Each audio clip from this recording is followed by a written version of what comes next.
Meu nome é Carolina, sou R1 da terapia intensiva pelo CPET e a gente vai falar hoje sobre o choque hipovolêmico. Então, essa aula está dividida em 4 partes: uma pequena introdução, fisiopatologia, o manejo inicial e algumas situações especiais sobre a hipovolemia. Só relembrando da aula passada da Leti, o choque vai ser definido como um desequilíbrio entre a oferta e a demanda de oxigênio, tanto tecidual quanto celular. Ele pode ser classificado em compensado, descompensado ou irreversível. O compensado é quando a gente tem metabolismos endógenos que conseguem compensar esse choque. Descompensado é quando a gente precisa fazer algumas medidas, tipo droga vasoativa ou ressuscitação volêmica, entrando na aula. E irreversível é quando a gente já tem alguma disfunção orgânica ou falência múltipla de órgãos. Além disso, ele pode ser considerado como de alto ou de baixo débito. O choque de baixo débito ele tem muita relação com o oxigênio que tem dentro no volume sanguíneo. Então, isso. No choque... Como eu miro? Isso. Então, ele tem uma hipóxia tecidual, já que vai ter pouco oxigênio dentro das células, né, dentro da nossa corrente sanguínea. Logo, ele é dependente totalmente da relação DO2-VO2, já que quanto menos oxigênio vai entrar dentro da célula. A nossa saturação venosa de oxigênio vai estar baixa, porque vai ter pouco oxigênio correndo. Em contrapartida, já que a gente vai estar fazendo menos metabolismo aeróbio para mais metabolismo anaeróbio, nosso CO2 vai estar elevado na corrente venosa, circulação venosa. Já o choque de alto débito, ele tem muito mais relação com o fluxo de sangue que está passando na nossa circulação. Então, a hipóxia vai ser variável. Quanto de oxigênio a gente vai conseguir pegar para fazer a troca. Logo, ela não é dependente da relação DO2 sobre VO2, não necessariamente. Como vai ter oxigênio e a gente não vai estar conseguindo pegar para dentro da célula, a nossa saturação venosa vai estar normal ou elevada. E como a gente vai ter bastante oxigênio rodando, nossa circulação venosa de CO2 sobre a concentração arterial vai estar normal ou baixa. Agora, falando sobre o choque hipovolêmico. O choque hipovolêmico ele é definido como qualquer coisa que cause redução no volume sanguíneo. Essa redução ela pode ser por hemorragia, que vai ser a causa mais comum, ou por perda de plasma, como acontece, por exemplo, nos pacientes queimados, que não necessariamente eles têm uma perda sanguínea. Ele é a condição mais comum nos pacientes politraumatizados e o mais comum nos pacientes internados na UTI. E ele pode ser facilmente confundido com outros tipos de choque quando a gente não tem sinais claros de hipovolemia, se a gente não tem um paciente, uma ameixa, ou quando a gente não tem uma exsanguinação que a gente consiga ver. Falando sobre o choque hipovolêmico, então, ele vai ser caracterizado tanto pela diminuição das pressões de enchimento, quanto pelo volume de enchimento diastólico das câmaras cardíacas, tanto das câmaras direitas, quanto das câmaras esquerdas. Essa foto é da TLS. Então, o débito cardíaco, ele é a frequência vezes o volume sistólico, que vai ter relação com a pré-carga, a contratilidade do miocárdio e a pós-carga. Então, a gente tem uma perda sanguínea, então a nossa pré-carga vai estar diminuída.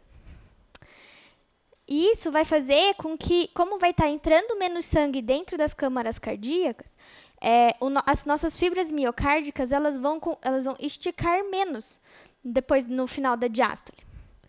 E isso vai fazer com que aumente a nossa pós-carga. Por quê? Porque a primeira coisa que a gente vai fazer para tentar compensar é vasoconstrição. Então, a gente tem uma resposta... Opa, como que eu faço? Descobri. Então, a nossa primeira resposta compensatória à perda sanguínea, eu vou falar mais do hemorrágico, porque é o que a gente mais tem escrito, tá? Então, a gente tem uma vasoconstrição tanto cutânea, quanto muscular, quanto visceral, para preservar o fluxo sanguíneo no cérebro, no coração e nos rins. A resposta à perda de volume, a gente vai ter um aumento da frequência cardíaca para a gente tentar manter o nosso débito cardíaco. Além disso, a gente vai ter uma liberação aumentada das catecolaminas com o objetivo de aumentar a resistência vascular periférica, para a gente tentar aumentar a pressão da diástole e vai reduzir a pressão de pulso. Mas isso não garante uma perfusão adequada dos nossos órgãos. Nos estágios iniciais, o retorno venoso ele vai ser compensado, vai ser preservado por conta dos mecanismos compensatórios. Já em nível celular, a gente vai ter, como não vai estar tendo célula sanguínea o suficiente, a gente vai estar com menos oxigênio. Isso vai fazer com que o nosso metabolismo aeróbico esteja desviado. Então, a gente vai ter um metabolismo anaeróbio maior. Isso vai fazer com que a gente aumente o ácido lático e vai começar com disfunções orgânicas. Tanto é que uma das fases compensatórias iniciais, a gente começa a apresentar taquipneia, com o intuito de reduzir essa acidose metabólica que a gente acaba tendo quando a gente tem uma hemorragia. Então, a hemorragia vai ser quando a gente tem uma perda de pelo menos 4% do nosso volume corporal. Sempre lembrar do nosso peso corporal, que vai ser do nosso peso ideal. Então, pacientes idosos ou obesos, a gente tem que pensar um pouco nisso, mas sem spoilers. O ATLS, ele classifica a hemorragia em 4 classes. A classe 1, ela é como se a gente tivesse ido doar sangue. Esse vai ser a quantidade de volume que a gente perdeu. A gente não tem alterações dos nossos dados vitais, de modo geral. E ela é uma perda sanguínea de aproximadamente 15% da nossa volemia. Já o choque grau 2, ele tem uma perda de entre 15% e 30%. A nossa frequência cardíaca vai estar um pouco mais aumentada, ou normal. A pressão de pulso vai estar um pouco mais reduzida. A gente começa a apresentar um déficit de bases. E aqui a gente já pode considerar a transfusão sanguínea. Na classe 1, normalmente a gente não precisa. Já no choque grau 3, a gente tem uma perda volêmica entre 31% e 40%. A nossa frequência cardíaca vai estar aumentada, a pressão ela pode começar a cair, a pressão de pulso também, a frequência respiratória ela aumenta, o nosso débito urinário reduz, a paciente começa a apresentar redução do nível de consciência, as bases começam a apresentar um déficit ainda maior, e aqui sim a gente já tem a indicação de fazer a reposição com sangue, a transfusão sanguínea. Já na classe grau 4, é o choque hemorrágico claríssimo, a gente tem mais de 40% da volemia perdida, a nossa frequência cardíaca aumenta, a pressão reduz, a pressão de pulso reduz, a frequência respiratória aumenta, o débito urinário cai bastante, o Glasgow geralmente o paciente está rebaixado, e aqui a gente começa a pensar no protocolo de transfusão maciça. Alguns fatores, eles podem confundir a gente. Por exemplo, a idade do paciente. O paciente idoso, ele já é desidratado, normalmente eles bebem menos água. Eles fazem uso de vários medicamentos de uso contínuo que podem também mascarar o choque. Eles têm outras comorbidades, então esses dois aqui, eles estão muito relacionados juntos.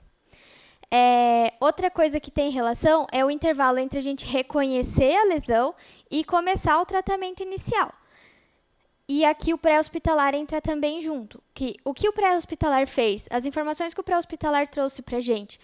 Tinha perda sanguínea no local? Tinha muito sangue, o paciente precisou? Quais foram as abordagens que eles fizeram nesse atendimento pré-hospitalar? Então, o que a gente faz frente a um paciente com um choque hipovolêmico? A identificação precoce é o mais importante. Como eu utilizei o ATLS, a gente aqui segue o ABCDE, e no ATLS ele fala que o controle de grandes hemorragias ele fica aqui junto com o A. No C, a gente procura outras causas, mas o controle de hemorragias que a gente consiga ver, a gente faz no A.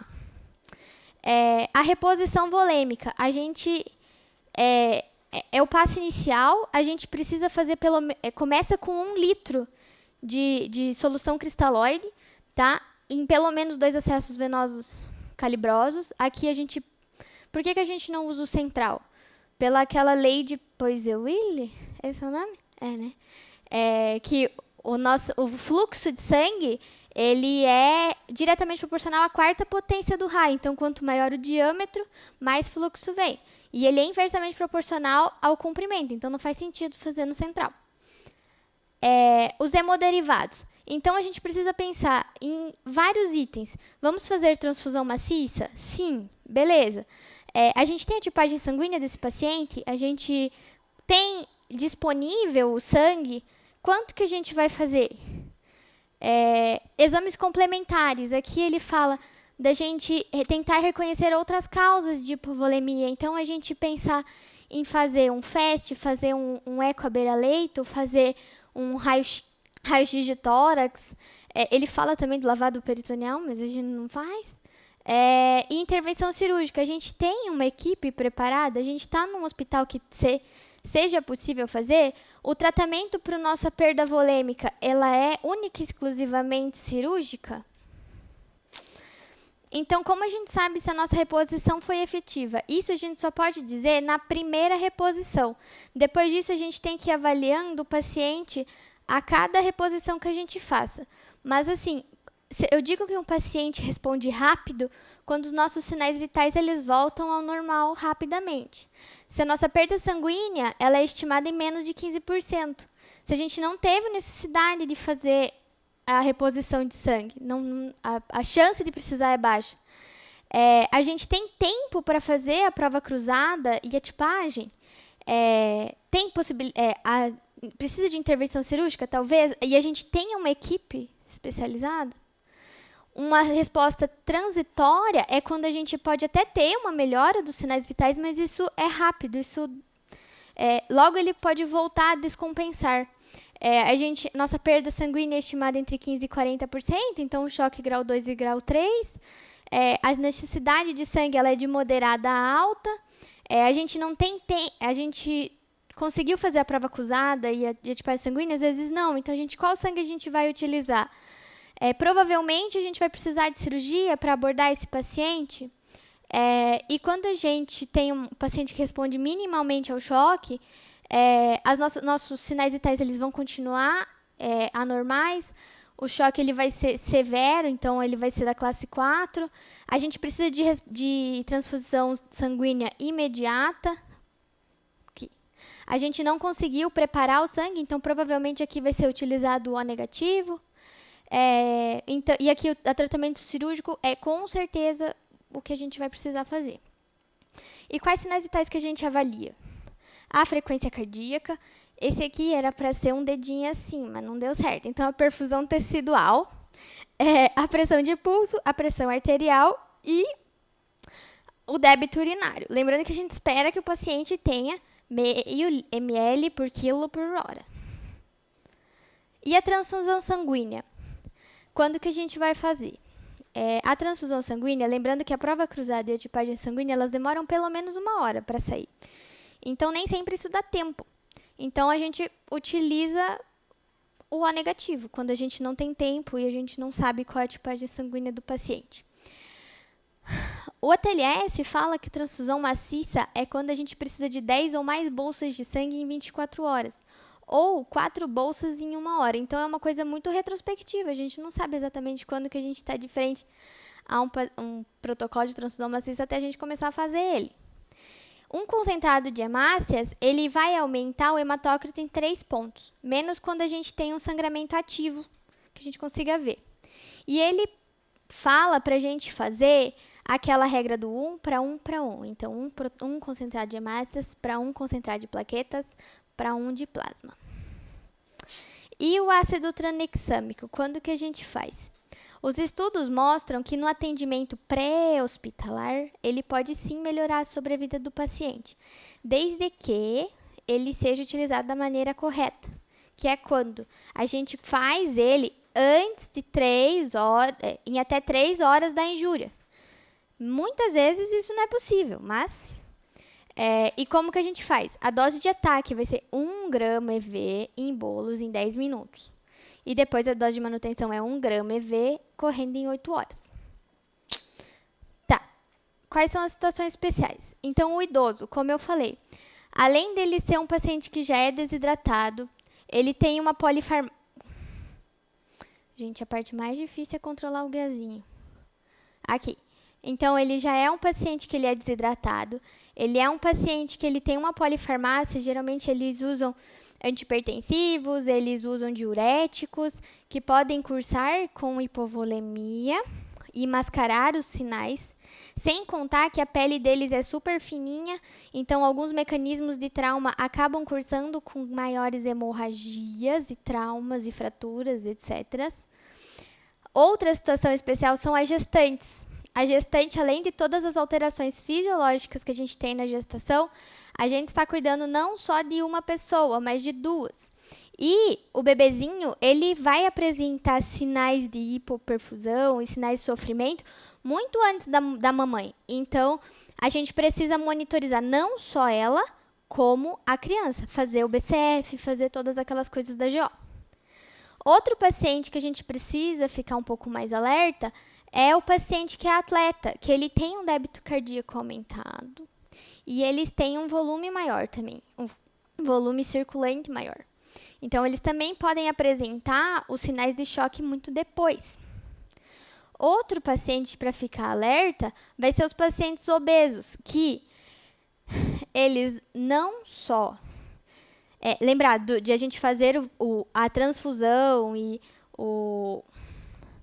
considerar a hemorragia baseado no peso ideal dele. E eles têm um tecido subcutâneo muito grande, então pode caber muito sangramento e a gente não vê. Outra situação especial, que é uma outra causa de choque hipovolêmico, é o paciente queimado. Como eu falei, ele vai ser hipovolêmico por conta de perda de plasma e aumento da viscosidade sanguínea. Isso vai reduzir a nossa perfusão tecidual. Aqui a reposição ela é um pouco diferente, né? A gente precisa estimar a superfície de corpo queimado do paciente e jogar ela na forma de Parkland, que vai ser o guia para a nossa transfusão, nossa reposição volêmica. Então, a gente vai fazer 50% disso aqui em 8 horas e os outros 50% nas próximas 16. E essas são as referências. E é isso.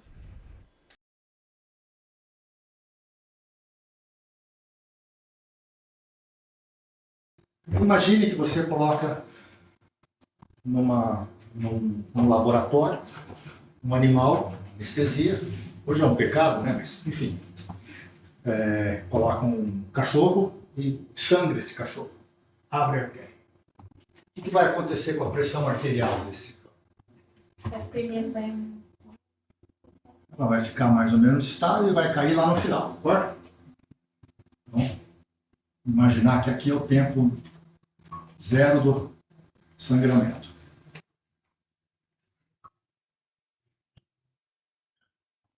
E aqui é a pressão arterial do teu campo de experimentação.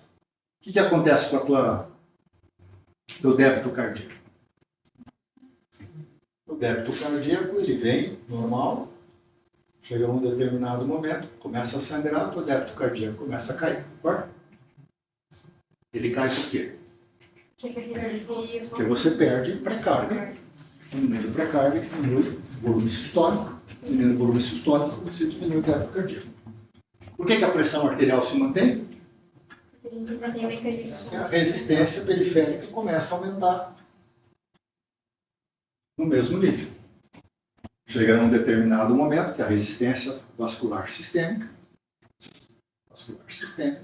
que débito cardíaco, já não consegue mais suportar a pressão arterial e a pressão arterial começa a cair. O que acontece com o lactato? O lactato vem normal e ele começa a subir, certo?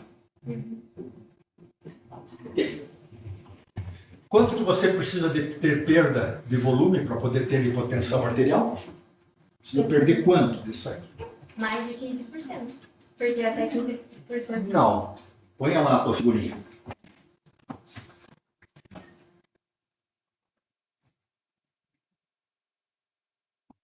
Aqui. Ah, não, é mais. Mais.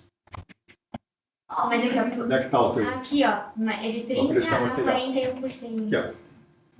A pequena da pressão arterial, se você perde 25 a 30% do espaço intravascular. Qual que é o espaço intravascular nosso? Regrinhas de ouro, só para a gente poder revisar. Qual que é, Lu? Calma. Quanto a gente tem de sangue? Não? 7% do nosso. 70 ml por quilo de peso. De peso ideal. Peso líquido. Com alguém com 70 quilos, ninguém mais tem 70 quilos, né? Recentemente eu estava lendo num livro, não me lembro qual que é, né, que todas as coisas normais são normalizadas para o homem, sexo masculino, com 70 quilos. Foram descritos na década de 60, mais ou menos, na década de 80, de 90. Hoje é o peso ideal, o peso médio, parece que de um homem americano é 86 quilos. Na média. Mas o homem americano. Né? As mulheres parece que dá 77, se eu não me engano. Americano. Os números, de modo geral, são mais obesas. Né? Mas, enfim, imaginando 70 quilos, 70 vezes 70, 7 vezes 70 vezes 70, 4.900. 5 litros. Ou seja, 5 litros. 80 quilos, 5 litros e meio. Olha, se estiver abordando um doente com toque, você tem que imaginar que o volume circulante, volume intravascular daquela pessoa, daquele paciente, é de aproximadamente 5 a 6 litros.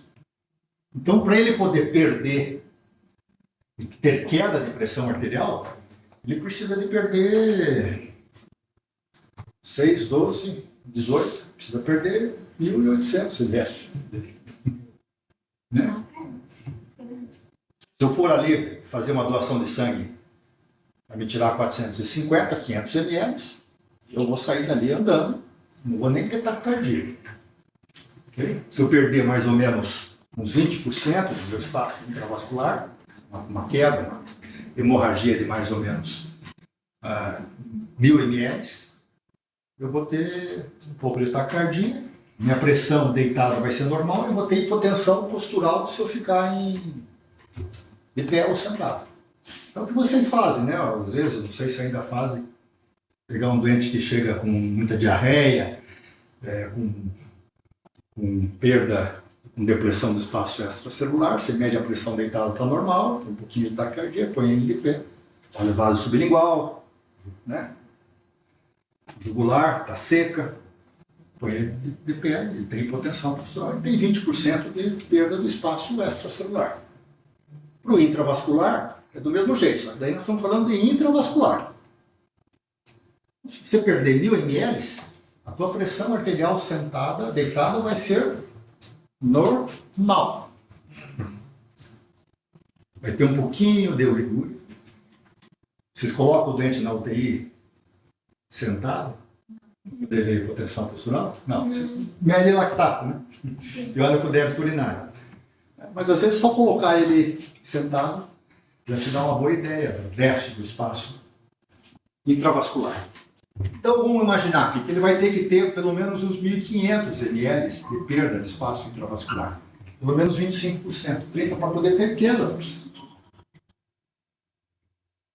Antes disso, ele só tem uma diminuição do débito cardíaco, tem um aumento da resistência vascular sistêmica, tem um pouco de taquicardia, tem diminuição de fluxo sanguíneo renal, tem oligúria. E tem um aumento do lactato. Tudo isso significa o quê? Talvez não daqui, mas pelo menos aqui, onde ele está sofrendo mais, aqui chama-se choque períptico. Ele classifica mesmo que ele é oculto, né? Oculto. Ali está lá. Se você não tiver um alto índice de suspeita, você não identifica. Porque dá 100, 110 frequência cardíaca. Diminuiu o débito urinário de 2 ml por quilo por hora para 1 ml, não diminuiu muito. Você não vai levar 2 horas, né, para poder ver se o débito urinário vai estar baixo ou não. Não dá para identificar isso na fase aguda. O lactato também tem uma dinâmica também que vai levar vários minutos, algumas horas. Eu preciso estar entendendo que se esse doente perdeu espaço intravascular, ele está sofrendo de alguma forma. Como é que eu corrijo isso? Solução salina na veia. Não vou precisar de grande coisa. Mas se ele ficar muito tempo sofrendo, ou muito intenso sofrendo, esse doente vai desenvolver uma endotelite, uma ativação de cascatas inflamatórias, de cascata da coagulação intravascular disseminada, vai ter queda da plaqueta, vai ter um RNA, um RNA que vai estar alargando e vai começar a ter aparecimento de disfunções orgânicas com o tempo. Okay?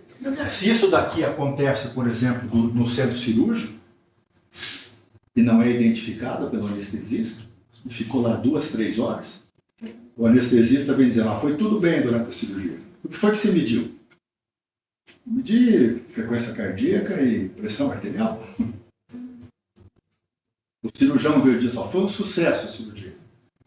Mas durante a noite você já não consegue mais tirar esse doente do ventilador, ou estuba, e depois vai ter que entubar outra vez, porque ele não consegue suportar a demanda metabólica periférica. Ele começou a inflamar, essa inflamação vai levar algumas horas para fazer o ser feito, começa a ter disfunção circulatória, no dia seguinte ele está em disfunção e falência de múltiplos órgãos. Coisas que acontecem muito frequentemente horas depois do episódio. Ok? Se você quiser, se você pega um doente aqui, em que ele perdeu 35% do espaço intravascular, o que você vai ter que fazer? Vou ter que fazer sangue para esse doente. Ele perdeu 2 litros, 2 litros e meio, 2 litros pelo menos de espaço intravascular. Só a solução salina pode não ser suficiente para esse paciente. Na hora que você começa a repor solução salina e ele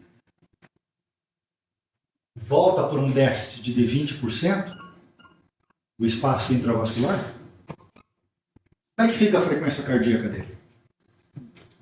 Próxima de 100. Como é que fica a pressão arterial? Voltou ao normal. Você fez a reposição completa do doente? Não, você só transformou um doente que tinha 35% de déficit de espaço intravascular para 20%. Normalizou o quê? Só a macrohemodinâmica. Não normalizou a microhemodinâmica. Para ele estar com pressão arterial normal, ele com 15, 20% de espaço, de perda de espaço intravascular, você normaliza a macrohemodinâmica. Se ele continua para poder manter pressão normal, vasoconstrição periférica.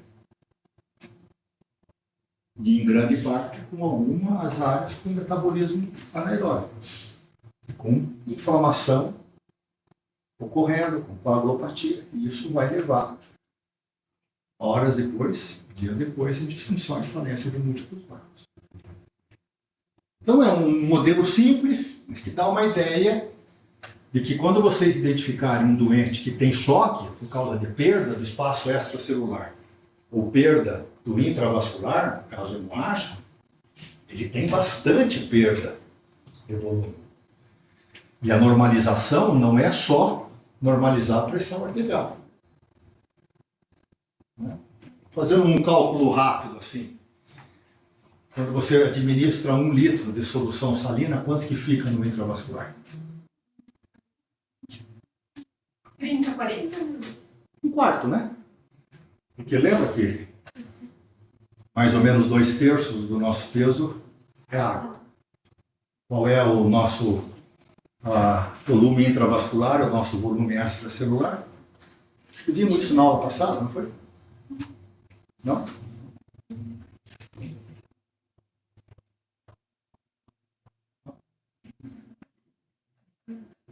Se do espaço extracelular só um quarto é intravascular, e eu perdi 1000 ml do intravascular, quanto do extracelular eu perdi?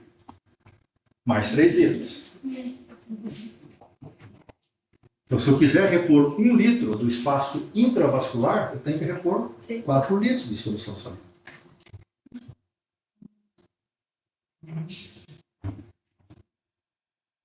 Eu perdi 1500 do intravascular, e esse doente tem hipotensão.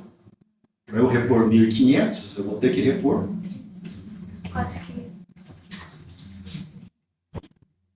3, 4 vezes mais do que isso. 4 vezes mais do que isso não é bem isso. Existe uma coisa fisiológica que é na hora que você começa a perder espaço intravascular, você tira líquido do interstício para dentro do espaço intravascular também. Vários estudos experimentais, embora mostrem que quando você faz 1000 ml de solução salina, ela não entra dentro da célula, mas ela se distribui para todo o espaço extracelular. Mais ou menos 25% dela fica no espaço intravascular. Em estudos experimentais vão mais ou menos nessa tua direção, mais ou menos 30%, 35%, ou seja, mais ou menos 1/3 fica no intravascular, 2/3 vai para dentro do interstício. Então, se você fizer um cálculo rápido, que ele perdeu 1000 do espaço intravascular, você tem que fazer 3.000 de solução salina. Doutor, mas por que vai fazer a solução salina se ele perdeu sangue? Tem que ser sangue? Ao longo da história das guerras, a gente aprendeu muita coisa. Então, a Segunda Guerra Mundial te dá uma resposta complicada para poder chegar lá. Se você perde 15, 20% do espaço intravascular, você não faz uma grande perfusão periférica, não tem muito por que fazer sangue. A administração de sangue carrega consigo várias complicações, né? Ela produz um estado inflamatório também. A administração de sangue ela é um transplante, né? De células que não são suas, né? Isso produz um estado inflamatório e um estado de inflamação posteriormente. Por isso que se você pegar os doentes que estão estáveis e administrar sangue só porque a hemoglobina caiu, sem que ele esteja com hipoperfusão, você tem mais complicações. O estudo TRIC, 1999, mostrou que os doentes que estão estáveis na UTI, você tem 10 de hemoglobina, quando cai abaixo de hemoglobina, você não faz nada, não faz sangue. Aqueles que fizeram sangue, para manter 10 de hemoglobina, tiveram uma evolução pior. Mais tempo de internamento, tiveram mais infecção. Que esse processo inflamatório que a administração de sangue faz, gera não só uma CIRS, como gera uma dissonia imunológica que leva a que, alguns dias depois, você tenha uma resposta imunológica diminuída às bactérias. Quanto mais sangue você fizer, mais chance o doente tem de pegar infecções, por exemplo, nosocomiais nos dias subsequentes. O sangue não é completamente isento. Se você tem uma perda de espaço intravascular sem grandes hipotensões, sem grande hipóxia tecidual, sem uma grande inflamação, a administração de sangue pode acarretar mais efeitos adversos do que efeitos benéficos. Por causa disso, a administração de volume, a compensação nessa fase do choque hipovolêmico, ela se faz só com solução salina, sem precisar da administração de sangue. Você vai administrar sangue só se você tiver fase 3 ou fase 4. E daí, eventualmente, você está tendo mais benefício de ter um transporte periférico de oxigênio com administração de concentrado de massa, que não fazer o sangue nessa fase aqui. Sobrepuja, o benefício sobrepuja nos riscos. Hein? Como que é o nome desse estudo?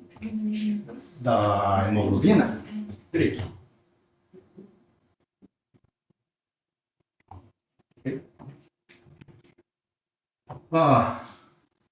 Na Segunda Guerra Mundial foi o primeiro momento em que se levou sangue para o fronte. Se conseguiu fazer administração para vítimas que estavam sangrando. Na Guerra da Coreia, 52, 53, foi quando se aprendeu que os doentes que recebiam sangue ainda estavam morrendo de insuficiência renal. Então se levou rapidamente para o fronte solução salina.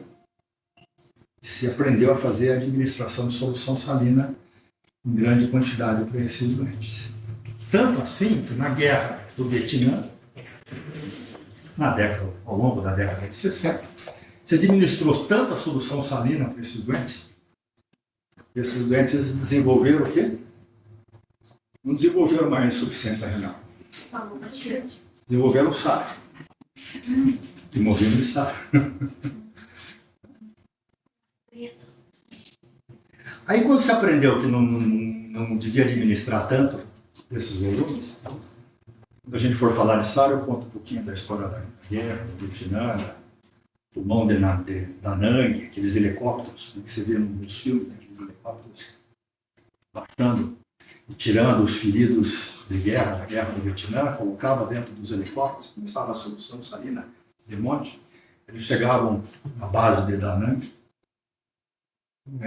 com pressão boa, mas começavam a desenvolver insuficiência respiratória, eles colocavam daí nos aviões e levavam para San Diego.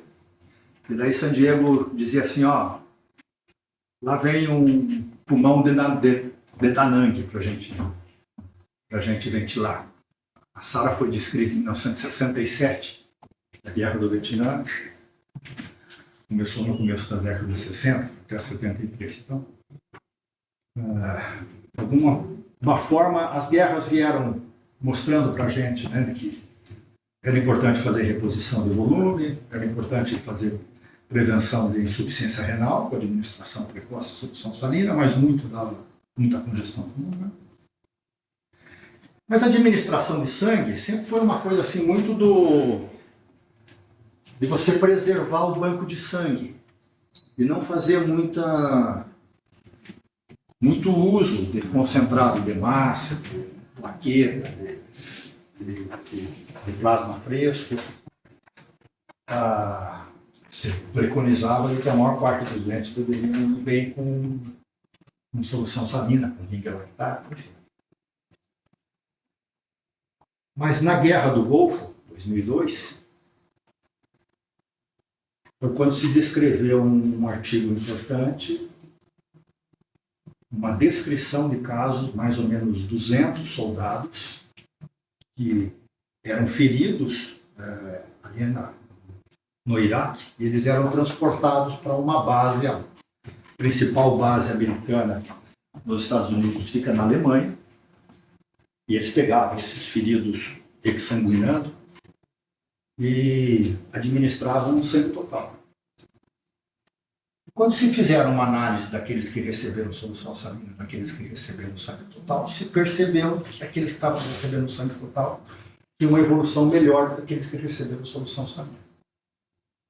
Ninguém entendeu muito isso, né? Mas se começou daí a fazer cada vez mais análises observacionais, até que um JAMA, mais ou menos uns 7, 8 anos atrás, saiu publicado daí em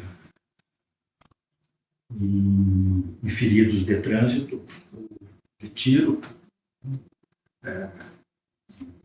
feridos urbanos, e que a administração da relação 1 para 1 era melhor que fazer solução salina naqueles doentes com choque classe 3 e choque classe 4. Qual que é a teoria que tem por trás disso? É de que se você pegar um animal de experimentação e sangrar esse animal de experimentação em várias horas, esse animal de experimentação vai desenvolver coagulopatia mais ou menos nesta fase, onde ele já tem uma relativa hipoperfusão, bastante inflamação, e começa a desenvolver coagulopatia, mais ou menos nesse momento em que ele começa a ter queda da pressão arterial e a pressão arterial despenca. Nesse momento você tem muita hipoperfusão periférica e muita coagulopatia. Você tem um ferido de guerra ou um ferido de trânsito, que tem uma artéria que está sanguinando, ele sai daqui para cá quase que de forma imediata. E você deixar esse doente 20 minutos, 30 minutos, 60 minutos, ele com hipoperfusão periférica, ele gera uma coagulopatia muito rapidamente. E aí, gerou um pouquinho de coagulopatia, gera disfunção microcirculatória. Disfunção microcirculatória, você faz a administração de solução salina, vai tudo para dentro do interstício. Vai tudo para dentro do interstício, não corrige a hipóxia tecidual de uma forma completa, ele gera mais inflamação, mais coagulopatia, mais disfunção microcirculatória. Então, para esses doentes que perdem sangue rapidamente, saem daqui para cá, quase que de uma forma imediata, você fazer a administração desse sangue total, você praticamente bloqueia essa cascata da coagulação, da hipoperfusão periférica o mais rápido possível. Então, é para essa situação no qual a administração de sangue total está bem indicada. Como o sangue total não é disponível, né? Faz pedido. Você não faz, né? Não tem sentido o banco de sangue guardar. Lá tem uma logística de guardar sangue total é complicado. Você, quando vai fazer a doação, você doa e ele rapidamente distribui isso em concentrado de massa, em plasma fresco, em plaqueta e crio precipitado. Então, na ausência de sangue total, ao invés de fazer o sangue total, a gente faz um conjunto de componentes simulando o sangue total, o mais rápido possível. Tudo isso para poder evitar que essa janela de tempo aqui, que aqui ficou encurtada, gere uma coagulopatia, uma hipoperfusão e uma cascata que o doente você não consegue segurar mais.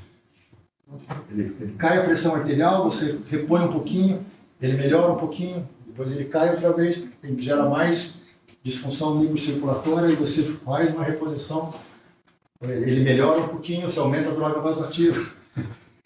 Né? Em 6 horas depois, esse doente... Não são todos, mas quando você pega um grupo de doentes, né?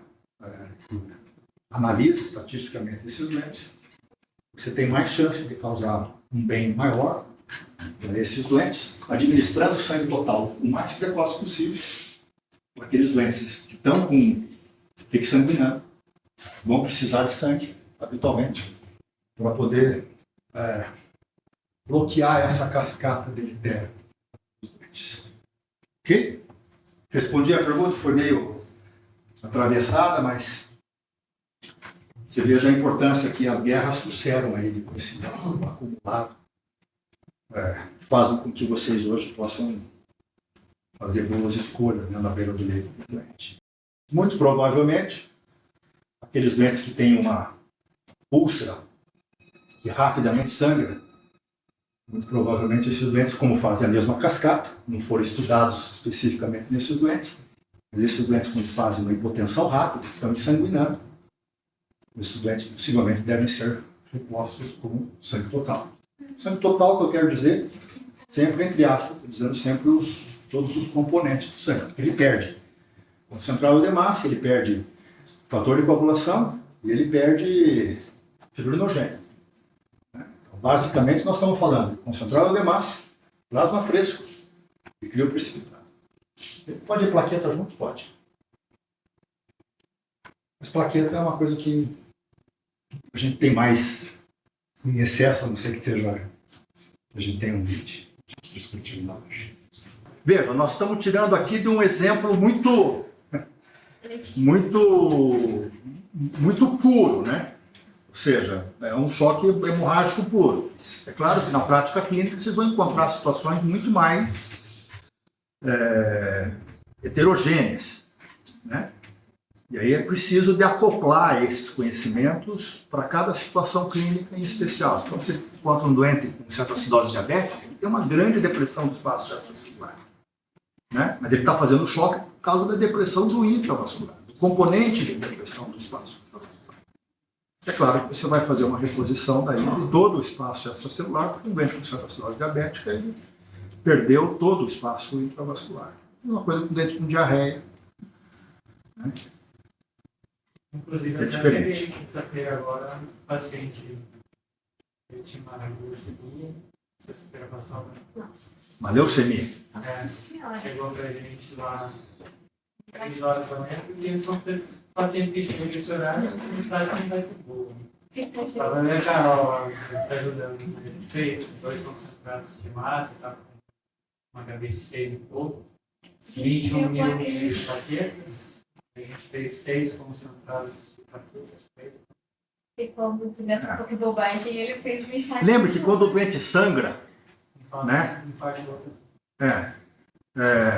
A gente não sabe direito o que ele está precisando mais.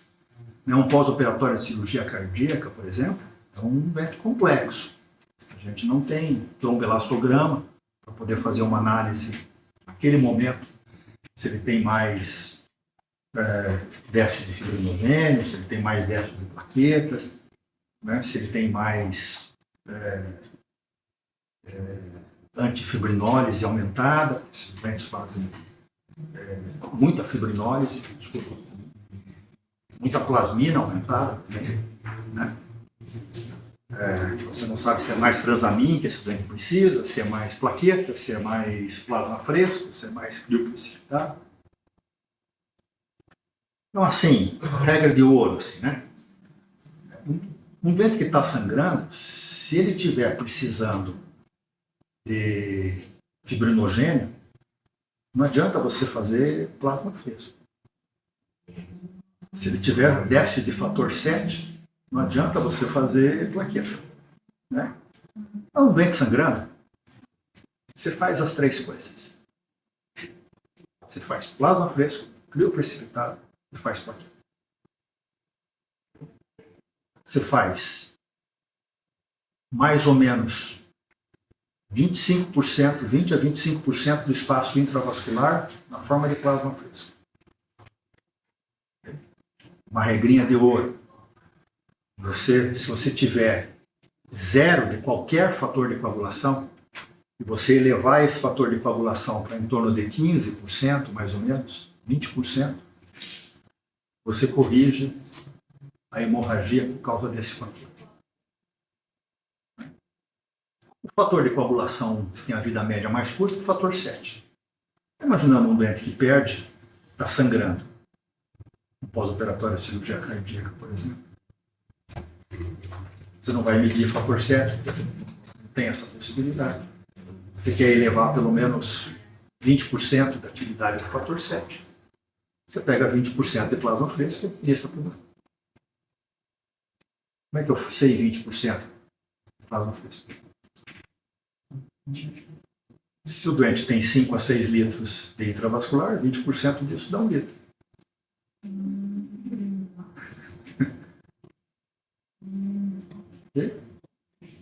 Quanto é que tem em cada plasma fresco? 200 ml?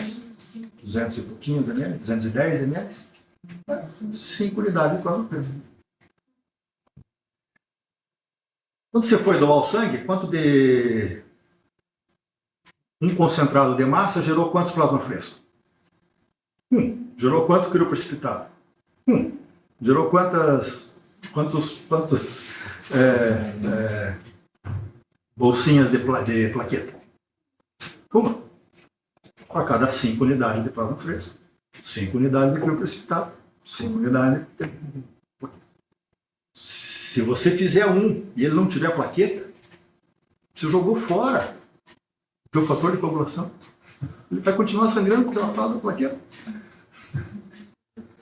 Se você fizer a plasma fresca, fizer a plaqueta e o déficit dele for de fibrinogênio, você jogou fora a plaqueta.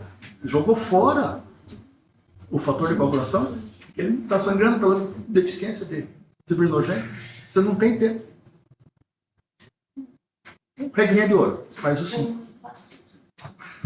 E faz tudo junto. Não dá para poder fazer um, esperar 1 hora para poder vir o outro. Não. Junta tudo, pega do banco de sangue, 5, 5, 5, 4, 4, 4. Faz, tudo na mesma hora. Você otimiza. Fator de coagulação, aqui. E fibrinogênio. Até o dia que a gente tiver tromboelastograma na beira do leito, a gente vai saber exatamente o que o doente precisa. Enquanto isso, não vai ficar fazendo isso para qualquer doente. É para o doente que está exsanguinando, né? Tem possivelmente uma coagulopatia de consumo, tem déficit de fator de coagulação, enfim. Contextualiza para o clínico do doente. Oi. No HT ali a gente teve uma série de discussões ali nas aulas de segunda-feira sobre choque hemorrágico, justamente. E acho que a dúvida ali da Letícia também tinha sido a respeito de você administrar soro fisiológico, soro cristalóide como opção de expansão valente. Naqueles artigos ali que a gente acabou revisando, mostrava que em pacientes com choque hemorrágico você tinha aumento da mortalidade se você tivesse mais de 500 ml no pré-hospitalar ou administrasse uma quantidade de cristalóide maior ali, né? Então, eu acho que essa é a dúvida, diferenciar entre vocês... Já voltamos para a tua pergunta. Acho que faltou um dado aqui. O que você faz com um doente que tem um sangramento agudo e tem um vaso sangrando? Imprime e manda para o centro cirúrgico, né? Adianta ficar fazendo volume para esse doente? Pó, papo, teclado. Pó, papo, teclado. Um cara chamado Kennedy, não sei o quê, ele ia nos congressos, logo depois daquele estudo com trauma de torso, também é um clássico, 20, 25 anos atrás, pega o doente que está exsanguinando, normaliza a pressão arterial, e para o outro grupo você leva para o centro cirúrgico só com o pulso palpável. Os doentes que você normaliza a pressão arterial, eles tiveram mais recorrência do sangramento e maior mortalidade. É preciso você entender isso. Né? Um doente que está exsanguinando e que tem um vaso aberto, você vai fazer reposição de 1 para 1 para 1, não para normalizar a pressão, só para obter um pulso palpável e corre para o centro cirúrgico, que é essa bactéria, essa veia que está sangrando dentro do tórax, dentro do abdômen, ela tem que ser fechada. Se você fizer muita solução salina, você vai ser abrir o vaso. Abre o vaso, ele faz mais hipotensão. Aí você faz mais solução salina. Ele faz hipotensão, para de sangrar. E aí começa a fazer coágulo. Aí você normaliza a pressão arterial. O que acontece com o coágulo? Pó, declata. O coágulo vai embora. Aí volta a sangrar. Aí ele faz hipotensão outra vez. Aí você faz mais solução salina. Aí você para de fazer solução salina e o coágulo aberto. E aí ele vai Então precisa de ver esses doentes, se esses doentes não foram hiperressuscitados no momento em que eles estavam ainda com uma artéria aberta. O doente que tem uma artéria aberta, o tratamento é fechar a artéria. Né? Claro que se você tiver um jeito de colocar o dedo, muito bem, mas às vezes é um sangramento interno. É correr para o centro cirúrgico. O quanto que eu normalizo de pressão arterial para esse doente? Nessa situação de sangramento aberto, eu não faço nada? Não, se eu não fizer nada, também não tem sentido. Normaliza a pressão arterial? Não. Meu foco não é a pressão arterial, é pulso palpável. Porque a ausência de pulso é morte clínica, lembra daquela outra aula? Pelo menos um pulso que é palpável, se tiver alteração do nível de consciência, intuba, põe no ventilador, volumes baixos, alta concentração de oxigênio e corre para o centro cirúrgico. Fechou?